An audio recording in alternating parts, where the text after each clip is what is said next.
दीपाली पवार। मी तुम्हाला cerebral palsy विषयी काहीतरी सांगणार आहे।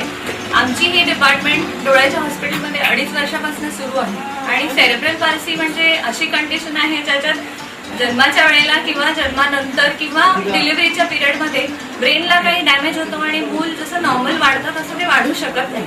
आता इथे वसई गावात प्रॉब्लेम काय व्हायचा, एवढ्या लहान मुलांना हाजी अली किंवा बॉम्बे साईडला कुठल्याही हॉस्पिटलला न्यावं लागायचं, पण त्यामुळे काय व्हायचं, इकडे 2-3 वर्ष चालू ठेवायचे पण मूल मोठं झाल्यानंतर त्यांना ट्रेनने नेणं पॉसिबल नव्हतं। हा सगळा विचार केला आणि आम्ही वसई गावात ही सोय मुलांसाठी सुरू केली आणि त्यामुळे गेली 2.5 वर्षात आमची मुलांचं इम्प्रूव्हमेंट जर तुम्ही बघितली तीही आहे, प्लस त्याबरोबर मेंटेनन्स जो लागतो सेरेब्रल पाल्सीमध्ये तोही आम्हाला मिळतोय।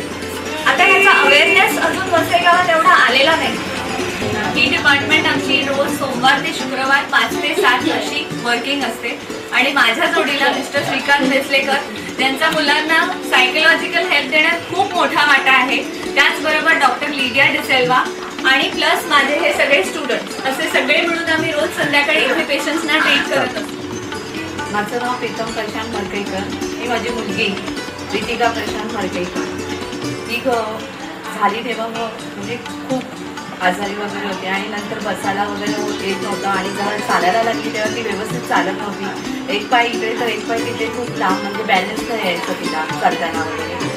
आणि आम्ही तिला फिजिओथेरपी चालू केली, त्यापासून ती आता व्यवस्थित चालते आणि स्थिर उभी राहते आणि आता ऐकते पण व्यवस्थित। आणि पहिले हातापायची बोटं खूप हलत होती, आता हलत नाही आहे ती बोटं आणि फिजिओथेरपीमुळे आज ती खूप चांगली आणि व्यवस्थित चालते।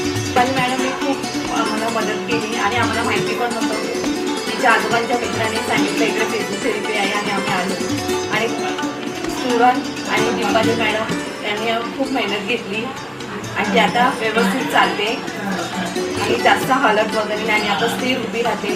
ट्रेनमध्ये जाताना प्रवासात आता व्यवस्थित बसते। अगोदर पहिले हलत होती तेव्हा दुसऱ्याला त्रास व्हायचा बायकांना, म्हणजे ते अशा वैतागायच्या मग ती हलायची म्हणून, आणि आता व्यवस्थित बसते कारण पिशवी वगैरे घेऊन व्यवस्थित चालते वगैरे, फास्ट जिने वगैरे आता व्यवस्थित करते आणि ती आता फिजिओथेरपी चालू करून ती आता व्यवस्थित चालते आणि आम्ही तिला प्रत्येक डान्स वगैरे टाकलेला आहे आणि ती व्यवस्थित टाळते असं करते, पाय बीट आणि हात असे बॅलन्स वगैरे बरोबर